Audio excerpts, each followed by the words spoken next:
Voilà, bonjour Monsieur le Grand Rabbin. Bonsoir. Bonsoir. Bonsoir. Alors voilà, on a fait les petites présentations de ce soir. Ce que je propose, c'est que voilà, les gens continuent à se connecter.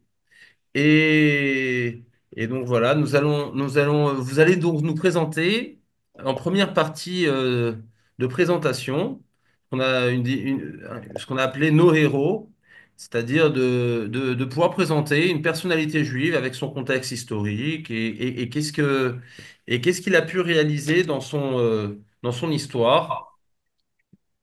Et est-ce que ça peut être adapté éventuellement, ces idées, à aujourd'hui? Voilà, Bessimcha, avec plaisir. Alors déjà, voilà, je vous salue tous les deux, Monsieur le Rabbin Netter et cher Alain aussi pour cette initiative et ce nouveau programme, on va dire assez moderne, puisqu'il s'inscrit dans ce Zoom que malheureusement on a appris à connaître avec le Covid, mais qui a fait des émules et qui nous a rendu bien des services et qui même des années après, alors qu'on est dans un contexte différent, nous permet encore, sans sortir de chez nous, de pouvoir communiquer, et surtout lorsqu'on est à distance. C'est donc aussi l'avantage de ce rendez-vous, c'est qu'au-delà de la communauté strasbourgeoise, j'espère qu'il permettra à des personnes intéressées par ce programme de se connecter et de participer aussi à ces rencontres. Alors effectivement, on m'a demandé d'être le premier intervenant pour présenter un des grands personnages du peuple juif. On a eu plusieurs idées et celui dont j'ai voulu vous parler ce soir, c'est le Rav Shimshon Raphaël Hirsch, donc une grande figure rabbinique, mais pas simplement. Il a eu plusieurs casquettes, un grand éducateur également, et on va parler un petit peu de cet aspect de sa vie et de sa mission, du travail qui a été le sien pendant tout au long du 19e siècle. Le Rav Shimshon Raphaël Hirsch, si j'ai souhaité parler de lui, c'est avant tout parce que c'est un personnage et un Rav qui m'inspire beaucoup au quotidien. Il m'inspire dans mon travail, il m'inspire dans mes drachot, il m'inspire par la pensée qui est la sienne. C'est parce que c'est quelqu'un qui a été confronté à des défis et à des problématiques qui sont très très proches de celles qu'on peut rencontrer 200 ans après. Hein, on va y revenir, mais le Rav Shimshon Raphaël Hirsch est né il y a plus de 200 ans en Allemagne, mais dans un pays qui était confronté à des problématiques dont certaines, en tout cas, peuvent se retrouver dans notre communauté, enfin, et dans nos communautés aujourd'hui du 21e siècle. Et donc, comprendre un petit peu quelle a été son attitude, quelles ont été les réponses qui ont été les siennes, c'est quelque chose qui nous permet, qui peut nous permettre à nous, en tant que rabbins du 21e siècle, aussi de mener notre mission et de savoir par quel bout voilà, prendre bien toutes les problématiques auxquelles on est exposé quotidiennement.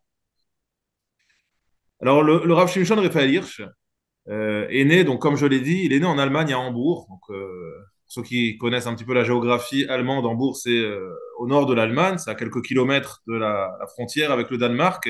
Le Rav Shimshon Raphaël Hirsch naît en 1808. 1808, c'est forcément une date pour nous Français qui trouve un écho particulier, puisque nous sommes juste après la Révolution française et nous sommes en plein dans l'installation de ce que va être le système dans lequel on évolue maintenant depuis 200 ans, qui est le système napoléonien du Concordat. C'est exactement à cette époque que naît Rav Shimshon Raphaël Hirsch. Alors certes en Allemagne, dans un pays qui a un fonctionnement un petit peu différent du nôtre, mais qui d'une certaine manière, et pas simplement l'Allemagne, hein, on sait que la Révolution française a fait des émules bien au-delà en Europe et bien au-delà des pays frontaliers, eh bien, va insuffler quelque chose de nouveau pour la communauté juive, et notamment donc ce que l'on appelle, ce que l'on va appeler l'émancipation des juifs, puisque pour la première fois, il est donné la possibilité aux juifs, enfin, d'être considérés comme des citoyens égaux, de pouvoir s'insérer de manière un peu plus importante dans la société. Donc, il y a forcément quelque chose qui va séduire, et notamment séduire une jeunesse. C'est-à-dire que la communauté juive va être confrontée à des choix, en tout cas à ce qu'elle pense être des choix de première importance. Est-ce qu'on peut continuer à observer son judaïsme, à continuer à s'ancrer dans la tradition, tout en montrant à ce pays, à cette société qui nous tend les bras, eh bien que l'on souhaite également s'intégrer et peut-être se mettre un petit peu en retrait justement de ces traditions pour proposer à la société un autre visage, puisque on peut imaginer tous les stéréotypes qui existaient durant les siècles passés concernant la communauté juive.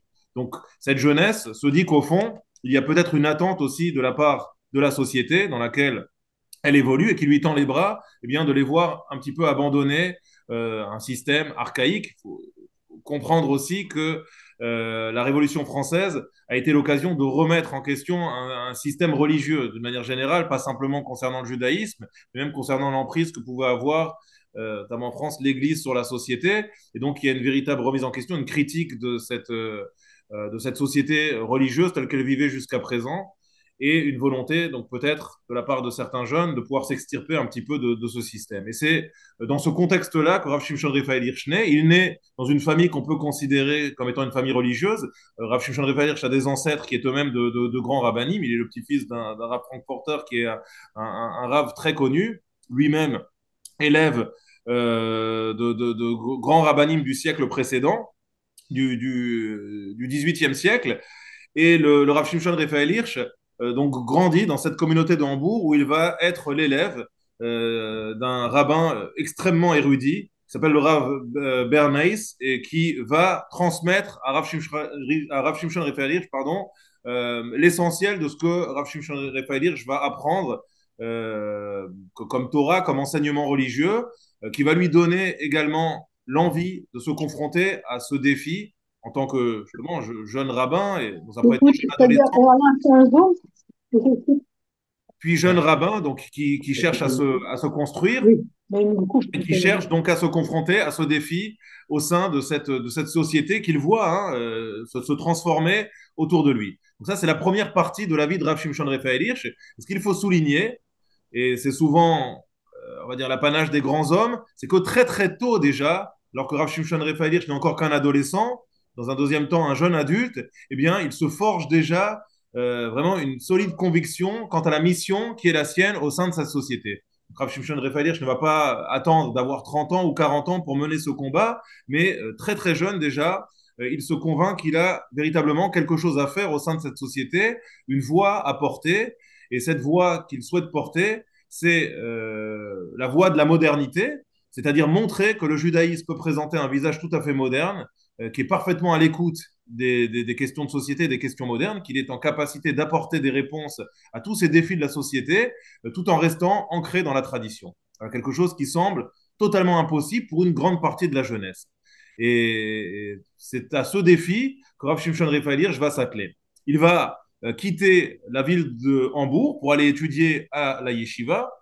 Et il va notamment être au contact d'un Rav qui s'appelle le Rav Yaakov Ettlinger, qui est un grand maître, auteur notamment d'un ouvrage extrêmement célèbre qui s'appelle le Haruch Laner, et auprès duquel il va apprendre énormément. Et pour vous montrer un petit peu les capacités qui sont celles du Rav Shimshon Raphaël Hirsch, au bout d'un an et demi seulement auprès de ce maître, ce qui est une période extrêmement courte en matière d'études à la yeshiva, eh bien, le rabbin Hirsch reçoit déjà à ce moment-là ce qu'on appelle la smicha, pardon, c'est-à-dire un diplôme rabbinique qui lui permet déjà d'exercer les fonctions prestigieuses de rabbin. Très rapidement, toutes les personnes qui se trouvent autour de lui, aussi bien ses pairs, les rabbins contemporains que les dirigeants communautaires, voient en lui de grandes qualités. Il a de grandes qualités oratoires. Il va, parallèlement également à ses études rabbiniques, fréquenter l'université, mais sur un laps de temps, l'université de Bonn en Allemagne, mais sur un laps de temps extrêmement court. Et à tort, beaucoup ont pensé que Rav Shimshon Raphaël Hirsch était à côté donc du poste rabbinique qu'il exerçait également un grand universitaire et quelqu'un qui était sorti diplômé et doctorant de l'université, ce qui n'est pas le cas puisqu'il n'y a étudié que quelques mois, mais il y avait une volonté chez lui de se confronter à un milieu qui était justement très très fréquenté par les jeunes de son époque pour mieux le comprendre et pour savoir comment et avec quel langage s'adresser à ces jeunes pour les convaincre qu'il y avait une possibilité de continuer à mener des études, de s'insérer dans cette société allemande qui vraiment tendait les bras à cette jeunesse, tout en restant fidèlement attaché à la pratique des mitzvot et à la tradition. Et donc, il va compléter eh bien, son enseignement au travers de cette période où il va étudier à la faculté avant de recevoir son premier poste rabbinique. Son premier poste rabbinique à Oldenburg va être pour lui l'occasion de pouvoir commencer à écrire et commencer à mener la mission qui est la sienne. Donc il va commencer à s'adresser aux jeunes, il va commencer à organiser des shiurim, des cours à destination justement de ces jeunes, et très très rapidement, eh bien, on continue à vraiment à déceler chez lui quelque chose absolument hors du commun. C'est un homme qui est captivant, qui est extrêmement charismatique, qui manie très très bien la langue allemande, et il va écrire son premier recueil, qui est en quelque sorte un petit peu un essai. Hein. Rav Shimshon Raphaël Hirsch, je comprends qu'il doit faire des tentatives avant peut-être d'être convaincant et de jouir d'une certaine crédibilité au sein de toute l'Allemagne.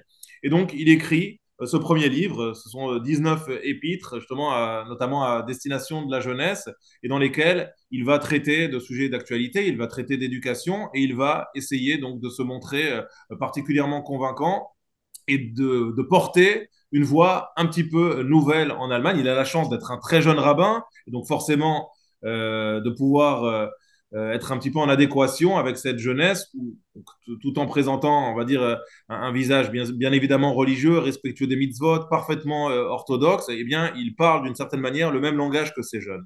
Et donc, très rapidement, d'une certaine manière, la mayonnaise va prendre, et Rav Shimshon Raphaël Hirsch va voir ce premier ouvrage de manière très paradoxale, publié par un éditeur non juif, parce que ce sont les juifs qui, dans un premier temps, ont le plus de mal à croire en son projet. Donc c'est très paradoxal, puisque ce premier ouvrage a pour vocation de vouloir convaincre la communauté juive de rester attachée à ses traditions, et c'est la communauté juive qui a énormément de mal à adhérer à ce projet. Il va falloir trouver un éditeur non juif pour accepter de produire et de publier ce premier ouvrage. Ce sera un succès absolu. Et fort de ce succès, eh bien, il trouvera par la suite de très très nombreux éditeurs juifs qui accepteront de publier ces prochains ouvrages. Donc Alain me dit oui qu'il me reste que 2 minutes. C'est vrai que c'est un laps de temps très court à respecter. Donc je termine rapidement avec donc les deux autres postes que va occuper le Rav Shimshon Raphaël Hirsch. Il va s'éloigner, aller un petit peu plus à l'est, en Moravie, non pas en Moralie, mais en Moravie, une expérience qui sera extrêmement formatrice aussi pour ce rabbin qui va continuer à se développer. Il n'aura pas tellement de temps d'écrire à ce moment-là, mais il va se confronter à des problématiques communautaires un peu plus importantes que celles qu'il a connues lors de ses fonctions précédentes. Et j'accélère et donc je termine avec véritablement le poste qu'il va occuper pendant des années et qui va faire de lui le rabbin que l'on connaît, c'est rabbin de Francfort. Il arrive à Francfort dans une communauté qui a été complètement phagocytée par le mouvement libéral. Et le mouvement libéral non seulement majoritaire à ce moment-là, mais c'est surtout lui qui jouit à ce moment-là de la représentation officielle au sein de l'État allemand.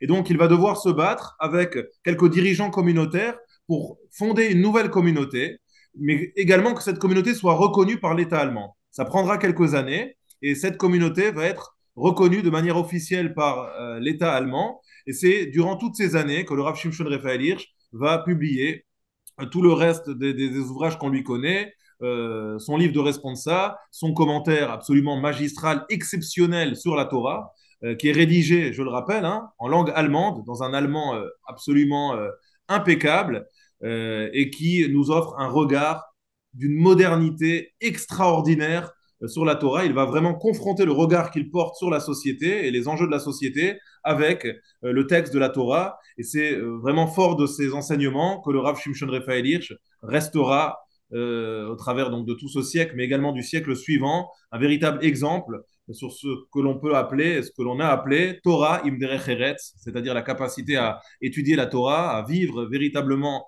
de manière extrêmement forte et authentique son rapport à la Torah et au commandement et au mitzvot, tout en étant un homme de son temps et voilà, parfaitement, on va dire, au fait des problématiques de société et capable d'y apporter des réponses. Merci beaucoup, monsieur le grand rabbin. Alors, ceux qui ont des questions ou celles qui ont des questions, vous pouvez les chatter si vous voulez. Moi, je prendrai juste la parole pour poser une question à monsieur le grand rabbin. Est-ce qu'il y a eu une levée de bouclier de la part de juifs ou orthodoxes ou d'autres obédiences contre le Rav Shimshon Raphaël Hirsch? Et si oui, et si pas vraiment, comment comprendre que concernant Mendelssohn, qui lui a été, on va dire, qui était un juif qu'on disait traditionnaliste, mais qui a été le précurseur du mouvement libéral, Comment ça se fait qu'il y a eu que Mendelssohn, lui, a été totalement inaccepté dans le monde orthodoxe, alors que le Rav Shimshon Raphaël Hirsch, lui, finalement, ses idées, elles ont été plus ou moins acceptées. Tout à fait. Alors, bon, la démarche de Rav Shimshon Raphaël Hirsch et la démarche de Mendelssohn ne sont pas du tout les mêmes démarches, hein. On a aussi, et ça a été un écueil, on a pas mal déformé un petit peu la pensée qui était celle du Rav Shimshon Raphaël Hirsch et l'initiative qui a été la sienne. Et donc, je pense que c'est ce qui explique aussi pourquoi ce que Rav Shimshon Raphaël Hirsch a peut-être voilà, été plus accepté et plus écouté. Pour autant, pour répondre à la question, bien évidemment, il y a eu des levées de boucliers un petit peu en réalité des deux côtés, c'est-à-dire que Rav Shimshon Raphaël Hirsch a pu effrayer d'une certaine manière et dans un premier temps un monde orthodoxe qui voyait là une manière tout à fait nouvelle finalement de vivre le judaïsme orthodoxe, mais qui a très très rapidement décelé en Rav Shimshon Raphaël Hirsch des qualités exceptionnelles et finalement la seule personne à même de pouvoir sauver un judaïsme qui était voué à sa perte si jamais il n'y avait pas une voix suffisamment forte et suffisamment moderne pour pouvoir répondre aux questions que se posaient notamment les jeunes de l'époque. Et donc très rapidement, on va dire que malgré les questions et les interrogations qu'on pouvait avoir sur ces méthodes, eh bien, on a décidé de lui laisser la main parce qu'on a compris qu'il était le seul à même de pouvoir porter ce combat. Mais il y a également eu une levée de bouclier de l'autre côté, bien évidemment. Le Rav Shimshon Raphaël Hirsch pouvait être perçu, il a été perçu par le monde de la Scala comme bien évidemment une menace, parce que c'est quelqu'un qui entravait un petit peu le développement de ce mouvement.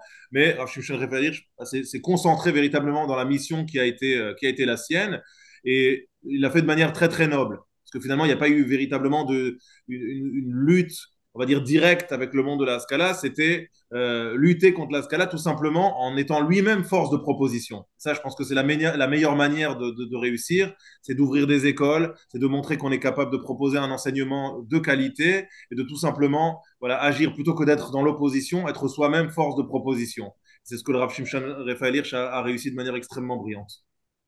Voilà, dans le chat, on a Alain Kahn qui nous dit qu'il y aurait eu 12 000 personnes à sa Levaya qui a débuté le Exactement. matin. C'est très très juste. Et la Levaya a duré toute la journée, effectivement, pour vous montrer à quel point il avait acquis une notoriété absolument incroyable dans une Allemagne, hein, qu'il faut le dire, durant tout ce 19e siècle, a été euh, totalement alors, phagocyté, c'est peut-être un mot dur, mais c'est ce qui s'est passé, c'est en tout cas transformé au niveau de son judaïsme par la Scala et par ce judaïsme libéral. Et pourtant, à la mort du Rav Shimshon Raphaël Hirsch, eh bien, on a eu une présence extrêmement nombreuse et honorable de 12 000 personnes pour l'accompagner à sa dernière demeure, mais également pour réciter des oraisons funèbres. Et effectivement, on nous dit que cet enterrement aurait duré toute la journée, puisqu'il a débuté le matin pour se terminer quasiment à la nuit. C'est quand même chose assez rare. On a des enterrements aujourd'hui qui durent longtemps, mais de là à ce qu'ils durent toute une journée, c'est quand même quelque chose d'assez rare et qui montre qu'on avait beaucoup de choses à dire concernant le Rav Shimshon Raphaël Hirsch et de grandes oraisons à faire pour louer la personne incroyable qu'il a été. Hmm. Merci, monsieur le grand rabbin. Merci beaucoup. Avec plaisir, Merci. merci de m'avoir invité.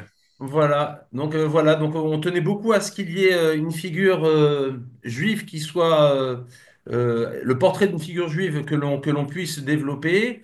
Et voilà ce qui a été fait. Super. Alors, ce que l'on va faire tout de suite, c'est qu'on va passer donc au deuxième épisode de la rubrique.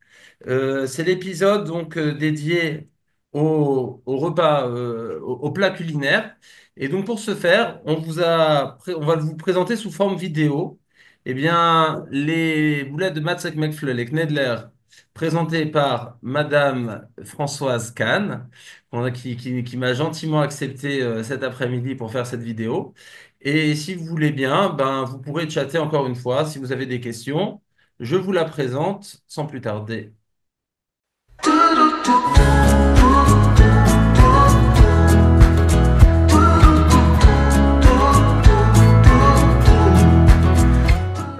J'utilise 3 œufs,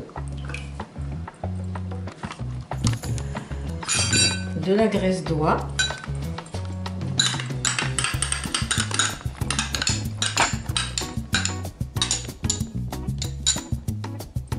du sel et du gingembre. dans un premier temps, je mélange très bien tout ça pour que ce soit homogène. Ce qui sera très important après, ce sera de mettre progressivement le matsemel. Parce que si la préparation est trop épaisse, les matseknef deviennent cassants et autrement, il y a quelques petites astuces pour les rouler plus facilement. Enfin,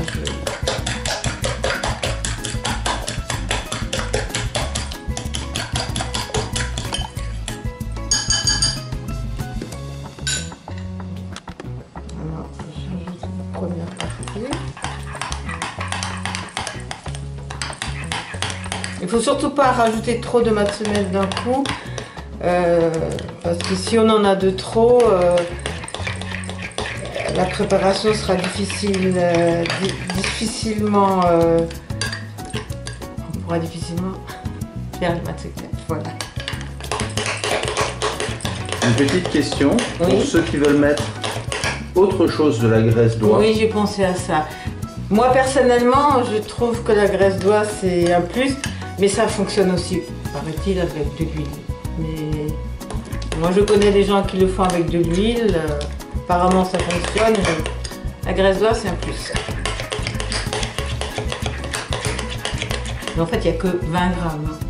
Ça va. Et alors de temps en temps il faut faire des temps de pause quand on rajoute parce que ça se raffermit au bout de quelques minutes. Alors, qu'est-ce qu'il ne faut surtout pas avoir comme texture? Alors, Des grumeaux. trop ferme. De grumeaux, bon, si on mixe bien au départ, ça va. Mais il faut surtout pas que ce soit ou trop collant. C'est pour ça que là, j'attends un petit peu. Mais bon, là, c'est encore trop collant, donc voilà. Et il ne faut pas non plus qu'il y ait trop de matsemel, parce que sinon, on n'arrivera pas à former des matseknef correctement.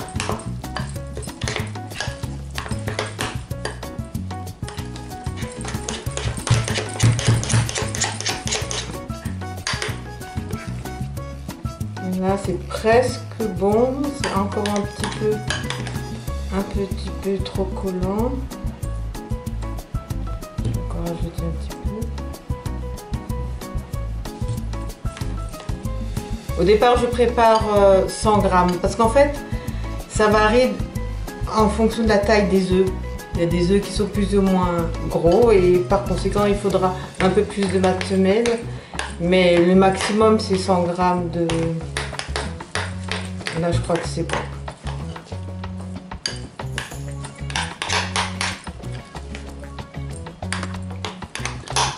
Je vais zoomer pour avoir la texture. Ouais, vous voyez, c'est... Et là, maintenant, si j'attends 1 ou 2 minutes, ça sera fermé encore plus. Et ce qui est très important pour pouvoir rouler les matseknef avec plus d'aisance, c'est de se sécher partiellement les mains, parce qu'elles restent un petit peu humides. Mais pas parce que la pâte collera moins.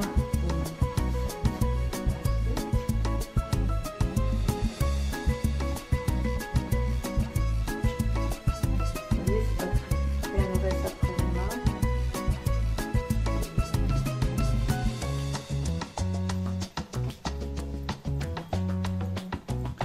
Donc, ce sont des boules qui mesurent à peu près combien? Ouais, je sais pas, j'ai pas vu ça. Bah, j'arrive à en faire une trentaine avec Une grosse olive, c'est ça? Voilà, une grosse olive. Est-ce qu'il faut attendre pour les faire monter? Alors, pour la cuisson? Non, avant la cuisson. Ah non, non, pas du tout. D'accord. Pour la cuisson, non, pas du tout. On peut les faire. On peut même les mettre directement dans l'eau bouillante après les avoir roulés, mais moi j'aime bien les mettre au même moment. Parce que le temps de cuisson n'est pas tellement important. Ce qui compte, c'est de les laisser frémir au moins 20 minutes dans l'eau bouillante salée. Alors ça, c'est très très important. Il ne faut jamais cuire les matseknef dans un bouillon. Il faut les cuire uniquement dans l'eau bouillante salée. Et ensuite, on les rajoutera une fois cuites. On pourra les rajouter dans les bouillons comme le feu ou autre. Quelle graisse d'oie utilisez-vous? Moi, je la fais moi-même. Si je cuisine des magrets d'oie, si je cuisine des cuisses d'oie, j'enlève toujours la peau. La peau, je la mets dans une casserole et je la fais fondre. Je peux aussi couper des petits morceaux et ça me fera des grives après. Mais je fais toujours mes pots de graisse d'oie moi-même. Uniquement en faisant fondre, je mets un fond d'eau dans une casserole. L'équivalent d'une cuillère à soupe d'eau dans une casserole. Je mets ma graisse d'oie, je couvre et je laisse ça monte dans bien fondu et qui a fondu À congeler. on peut congeler. La version finale, comment ils ont. Maintenant, je sais pas si vous voulez cette casserole. Ouais, je regardais plus près. C'est la version finale. Vous voyez, ça passe de là à là. Combien de temps de cuisson? Un minimum 20 minutes à petit bouillon. C'est la version finale. D'accord. Et donc, il faut mettre donc dans de l'eau Dans de l'eau salée. salée. Uniquement, rien d'autre, mais c'est important de l'eau salée.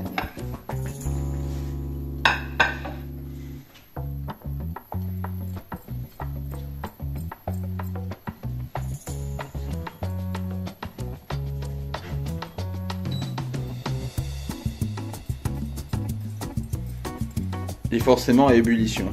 Ouais. Au début, on a fait assez fort parce que, comme on met les matières, ça refroidit un petit peu. Et ensuite, 20 Et après- minutes en mode doux. En mode doux.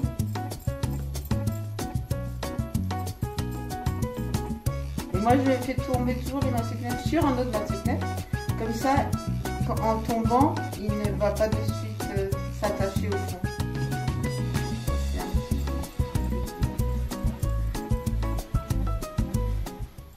Voilà, merci beaucoup. Alors, si vous avez des questions, n'hésitez pas, chatter. Alors, je vais juste vous mettre voilà, je vous mets tout de suite le partage de la, voilà.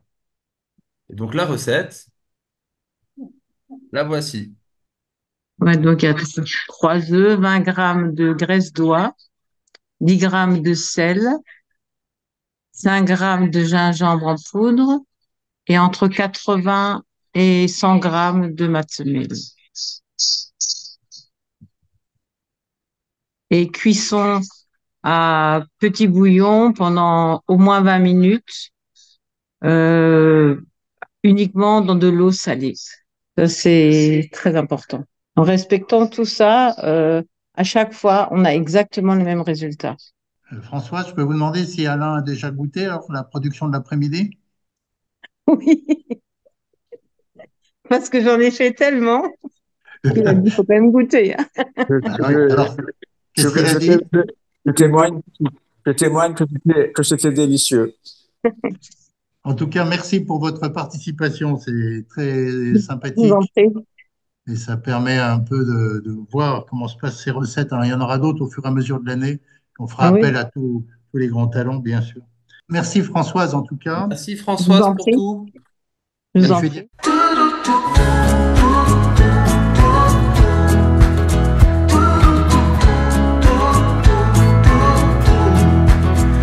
Alors, Madame Céline Masson, et je l'ai vue, elle est déjà parmi nous. Je vais la présenter pour ceux qui la connaîtraient pas. Elle est professeure des universités dans une discipline qui est particulièrement chère, puisque sa psychopathologie de l'enfant et l'adolescent à l'université Jules Verne d'Amiens. Alors, elle a beaucoup d'arcs à son arc, de cordes à son arc universitaire. Elle est psychologue, elle a été psychologue à Lausanne, elle est psychanalyste, elle est référente de racisme et antisémitisme auprès de la présidence de l'université. Et il faut savoir qu'il y a eu un réseau national qui a été créé et qu'elle est directrice du réseau. C'est un référent qui existe dans chaque académie. C'est un poste très important. Madame Masson est auteure de nombreux ouvrages et communications scientifiques, dont un récent qu'on avait pu entendre à Strasbourg sur la transidentité des mineurs. Alors, Madame Masson travaille depuis une dizaine d'années sur l'impact de la Shoah sur la mémoire familiale, sur la transmission du traumatisme de la Shoah, à travers, par exemple, les changements de patronyme. Quel est le motif qui fait franciser un nom de famille qui n'est pas d'allure française? Elle a également travaillé sur l'accent en tant que trace de l'exil, l'accent yiddish en tant que trace d'ailleurs. Donc Céline Masson, c'est un véritable périple à travers son yiddishang familial, manifestement. Et elle a travaillé sur un autre thème qui est celui du schmattes. Elle a fait un livre, elle a fait un film là-dessus. Et ce soir, elle nous présente un autre point de l'univers du Yiddishland, qui est ce qu'on appelle le schmonze, ce que je ne connaissais pas, que j'ai découvert à cette occasion, et un film dont le sous-titre est La mémoire par l'objet. C'est un film qui va être projeté dimanche, 12 janvier, à 13h45 au cinéma Star, et c'est à l'initiative de l'association Passerelle et du FSGU, c'est Karen Bloch qui l'a pris en charge, et puis également Shalom Europa avec Nicole Berdichevski. Je vous recommande en leur nom de réserver vos places parce qu'elles sont déjà aux trois quarts occupées. Alors, le film, et je vais citer Céline Masson, le film Schmonces explore la mémoire familiale par des objets transmis d'une génération à l'autre. Ce n'est pas tellement l'objet en lui-même que ce qu'il véhicule et comment il le véhicule. Alors, pour lui donner la parole, j'aurai trois questions. La première, c'est comment est-ce qu'on peut définir le Schmonces, l'objet de cette étude. La seconde, c'est pourquoi le choix de ce thème. Et enfin, sur les déclinaisons du Schmonces dans le temps et parmi les différentes branches du judaïsme, est-ce qu'il est retrouvé ailleurs, est-ce qu'il est identique? Céline, je vous donne la parole. Merci Alain. Bonjour à tous. Effectivement, donc Schmonze, c'est un mot de la langue, c'est un mot d'histoire, c'est un mot de la mémoire de la langue du yiddish. Donc c'est ça qui m'a intéressée. C'est pour ça que j'ai donné ce titre et ce mot à l'aventure de ce film, puisque c'est vraiment une aventure quand on rencontre des familles. C'est pas l'objet pour l'objet, et ça ne correspond pas forcément à tous ces objets qui sont montrés dans le film. Parce que schmonze, ça veut dire babiole, ça veut dire l'objet de peu de valeur. Je dis toujours que c'est la version dure du schmattes. En fait, ce qui me plaît dans ce mot, effectivement, c'est que c'est un mot de peu, c'est un mot qu'on a sous la langue, c'est un mot qui circule dans les familles, moins que schmattes, c'est vrai, mais quand même, moi, je l'ai entendu, et c'est vrai que d'autres m'ont fait part aussi de la connaissance de ce mot, même lorsqu'on ne parle pas le yiddish. Donc c'est avant tout un mot de l'intime, c'est un mot de la maison. Voilà, et c'est un mot de la maison des Juifs, des familles juives, et notamment des familles juives ashkénazes. Alors, il n'y a pas que des familles juives ashkénazes dans le film, mais il est vrai que le dénominateur commun, c'est l'objet en lien avec la Shoah. Voilà, donc c'est comment cet objet a traversé l'histoire, comment il concrétise une mémoire, il est trace de la mémoire familiale et pour les familles qui ont effectivement été impactées par la Shoah, parfois déportées, parfois massacrées. Bon, donc cet objet, il raconte, c'est encore une fois, c'est l'objet en tant qu'objet de narration, il permet de raconter l'histoire des familles. Voilà, donc le choix, c'est vraiment l'idée de, bon, d'abord de faire résonance avec Schmattes, tout simplement parce que ça a été aussi une aventure en 2004 au Musée d'art et d'histoire du judaïsme. Ça a été un moment extraordinaire. On avait fait 3 jours, on a décliné le Schmattes dans le judaïsme, voilà, dans la psychanalyse. Enfin bref, ça avait été quand même très riche. Et là, j'ai voulu retrouver effectivement, et dans tous les films que je fais ou les événements que j'organise, c'est vrai qu'il y a toujours cette question de alors des familles, effectivement, des familles et de la langue et de ce qui reste hein, des langues transmises, pas forcément apprises, mais transmises. Voilà, donc je tiens toujours à avoir ce petit signe de la langue, même si là il est question d'objet. Voilà, donc chaque fois je demande d'ailleurs dans les familles, mais est-ce que vous avez parlé yiddish? Qu'est-ce que ce mot aussi vous inspire? Qu'est-ce qui vous connaissez? Certains connaissent pas. Il y a des familles séfarades, il y a 2 familles d'origine séfarade qui connaissaient pas le mot, mais c'est pas voilà, je pense que j'ai voulu vraiment dire quelque chose de l'intime aussi de la maison, voilà, de l'intime et de la maison. C'est dans le yiddish d'ailleurs se parlait surtout à la maison, ça se parlait pas en dehors de yiddish, on parlait entre les membres de la famille, hein, voilà, pas à l'école, ou enfin bref, pas forcément, tout dépend où on était, tout dépend du pays où on était, et puis et comment cette langue a été investie par les familles. Mais c'est vrai que c'est la question du reste, en fait, qu'est-ce qui reste? Alors l'objet, oui, et qu'est-ce qui reste de la mémoire, hein, finalement, et de l'histoire de ces familles et de par où elles sont passées. Voilà. Bon, ça dit quelque chose du traumatisme aussi, puisque on évoque la Shoah, et vous allez entendre, pour ceux qui viendront, certains évoquaient hein, des histoires tragiques, mais alors tragiques, mais en même temps, j'ai voulu toujours enfin que c'est un montage, un film, hein, donc on prend aussi voilà, ce qui est pour nous saillant, et c'est vrai que j'ai voulu aussi des moments de joie, des moments voilà, donc j'ai aussi essayé de restituer des moments tragiques et comiques, voilà, je tiens toujours à ce qui est aussi toujours, le comique, ça veut dire aussi la vie, tout simplement. C'est qu'on continue malgré le tragique. Oui. Euh, Effectivement. Alors, c'est principalement le monde ashkénaze, enfin, bien évidemment. Oui. Enfin, mais on a en tête, alors moi je suis de tradition sfarade, des objets qui ont été transmis avec une histoire qui est accolée à cet objet. Enfin, dans notre famille, c'était un casse-noix dit de Napoléon III, parce que Napoléon III a fait une visite à Alger au temps du Second Empire, qui était importante sur le plan historique. Mais c'est un peu le même principe quoi, de l'histoire accolée à l'objet et de ce qu'elle peut venir révéler. Euh, alors, le film, vous l'avez présenté un peu partout en France, j'ai vu. Et comment est-ce que c'est perçu? Est-ce que c'est présenté en dehors des milieux communautaires ou yiddishisants? Alors, Et c'est présenté dans les milieux juifs quand même. Bon, je l'ai présenté au MK2 à Beaubourg, mais il y avait beaucoup de juifs qui sont venus.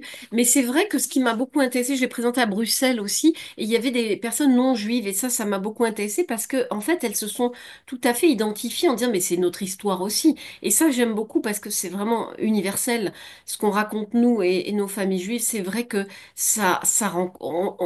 fait résonance et résonne avec l'histoire des familles, de toutes les familles. Donc, les personnes sont intervenues, ces personnes non juives qui sont venues ont vraiment été très saisies et beaucoup intéressées par le film et même certains ont même pleuré. Donc il y a de la chanson yiddish, du chant yiddish, donc ils connaissent pas forcément et ils ont été très émus. Donc ça m'a beaucoup touchée parce que ça a fait écho. Et puis alors c'est vrai que ces familles, ces personnes-là venues sont aussi très proches en ce moment comme ils nous disent, hein, du peuple juif avec ce qui s'est passé avec le 7 octobre.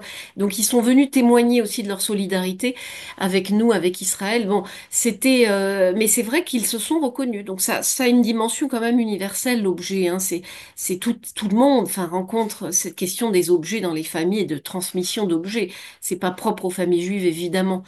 Donc c'est pour ça que je voulais vraiment mettre une touche particulière avec le mot Shmonses. oui. Ouais. Quel est, dans vos travaux, le prochain thème que vous allez explorer comme ça dans la filière yiddisham? Ah, bah écoutez, je suis déjà partie sur quelque chose qui est quand même très intéressant. Je ne sais pas si vous le voyez à Strasbourg, mais moi j'étais donc ça touche le 7 octobre parce que quelques semaines après, on s'est mobilisé, on est dans les on s'est mobilisé avec des moments de recueillement que l'UEJF, d'autres ont organisé à Paris, et j'ai vu les Iraniens. Vous avez vu ça? Je ne sais pas si vous, à Strasbourg, des Iraniens étaient présents avec le drapeau, et Oui, pas oui, d'aujourd'hui, mais le drapeau tout à fait. Les euh, deux drapeaux coexistaient, on se demandait ce que voilà. c'était initialement. Oui, exact. Exactement. Donc, moi, j'ai été frappée par ça. Et par, en ce moment, évidemment, pas tous les Iraniens, mais les Iraniens de la résistance, c'est-à-dire ceux Ouais, qui sont tout à fait. ici, pour souvent, mais alors eux-mêmes sont divisés, d'après ce que j'ai compris, mais une partie est très proche du peuple juif et attend beaucoup d'Israël. Donc, ça m'a beaucoup frappée et j'explore ça en ce moment. D'accord. Voilà. Alors, il y avait un commentaire quelque part, c'est peut-être dans un de vos travaux que j'ai lu ça, sur les langues qui connaissent la différenciation genrée dans la grammaire, et comme le français ou les langues occidentales, alors que le persan ou le farsi serait une langue où il n'y a pas de différenciation masculin-féminin. Et Ah quelqu'un me oui. semblait dire, regardez la décadence du monde occidental à l'image des différenciations genrées grammaticales. Regardez la Perse. Alors certains ont dit, oui, bah, le coréen n'a pas de différenciation genrée, le perse n'a pas de différenciation genrée. Oui, C'est pas vraiment des modèles de démocratie non plus. Enfin, c'est intéressant de voir comment c'est exploité. c'est ça. Oui, je vois qu'il y a en judéo-alsacien, de toute façon, c'est un mot d'origine, probablement d'après Alexandre Beder, et Niborski, c'est un mot qui pourrait venir de l'allemand, qui voudrait dire sourire. Il y a aussi, c'est ça qui m'a beaucoup intéressé. Ça, c'est une interprétation. Alors, ils savent pas, hein, c'est une origine incertaine, donc on ne sait pas exactement ce que ça veut dire.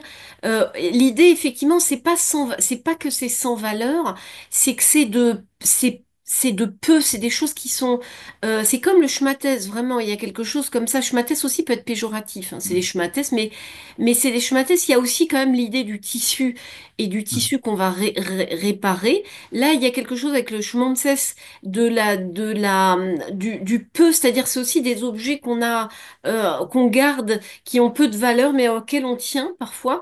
Et alors, ça peut être, oui, c'est aussi le schmeu et aussi péjoratif. Donc, et, et ce qui m'a beaucoup plu, donc, c'est vraiment l'origine incertaine du Schmunzels, qui voudrait dire en allemand le sourire. Ça, c'est une interprétation de Niborski. Donc, allier le sourire à l'objet m'a beaucoup intéressé. Encore une fois, c'est des hypothèses, hein, il n'y a rien de sûr. Mais d'après Beder et Niborski, il y aurait quand même une origine allemande et probablement sourire. Bon. Et alors pour Schmatteux, vous rappelez vous-même dans un de vos papiers que ça vient du polonais. Exactement, schmata. Oui. Ça vient de schmata qui veut dire en fait, c'est un verre cassé, en fait, c'est un verre brisé. Le schmata en polonais, ça j'avais beaucoup travaillé à l'époque, c'est un verre brisé. Donc, si vous voulez, c'est pas le. Voilà, ce qui m'intéresse, c'est cette métaphore de la déchirure, c'est-à-dire que ça renvoie quand même aussi à la déchirure du peuple juif qui vit des traumatismes récurrents et qui en même temps toujours répare, hein, toujours répare, ne se laisse jamais tomber. Hein. Schmattès, c'est aussi le symptôme, d'ailleurs en psychanalyse, c'est l'origine du mot symptôme, hein, c'est ce qui chute, mais on peut aussi réparer, enfin Ouais. soigner. Et voilà, ça me plaît, ce parallèle. Et le mot, voilà, les mots ont du sens et je pense que ce mot schmattès, comme schmonzes d'ailleurs, c'est vraiment quelque chose aussi qui sert ce qui sert c'est aussi des soutiens, si vous voulez. C'est comme ça peut être pansement, ça peut être aussi soutien. Et comment il s'appelle, Ilan Lev et j'ai oublié son nom, Michel Borowski, ont fait eux un livre ils ont intitulé Les objets transmissionnels. C'est très intéressant ce mot transmissionnel parce que ça renvoie à la transmission et à les objets transitionnels de Winnicott, c'est-à-dire qui servent aussi ben, à supporter les passages difficiles pour l'enfant, par exemple. Donc c'est très intéressant cet objet qui sert aussi à passer, vous voyez, les moments difficiles et le deuil en gardant l'objet aussi des disparus. Donc il y a un peu de ça Ouais. aussi. Ouais, c'est l'idée que je vous soumettais dans un petit message. L'objet transitionnel du jeune nourrisson, c'est un schmonzeuse de premier ordre, quoi. Enfin, Voilà, c'est l'histoire exactement. de sa relation avec sa mère in utero et qui se C'est tout prolonge à fait après. ça. C'est Euh, tout à fait ça. et alors, vous avez travaillé aussi sur les patronymes, le changement, la francisation, l'accent. C'est aussi une référence à un idéal, enfin une manière de modifier le nom, enfin de réparation, un tikkun, quoi.